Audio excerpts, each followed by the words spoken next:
Tingor keninagda uzda podilia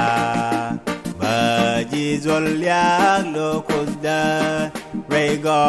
ya dumiraro jingangi keye mozwa tingor keninagda uzda podilia baji zolya lokuzda Rego ya dumiraro Wamdu salam pergede Subam yal dukoka Kajinci yub daswan Sisor bieli kana juma Jagul ke yang dubi Uda kalamida pakiji Wamdu salam pergede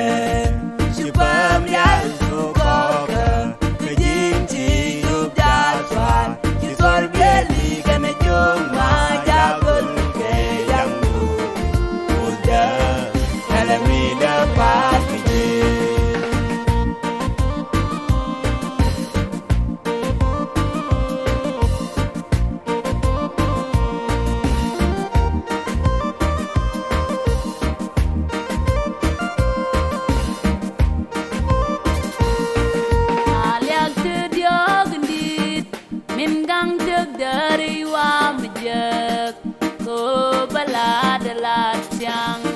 halyak tujen nyal kudelen bom de bom pam kudwet pam sinai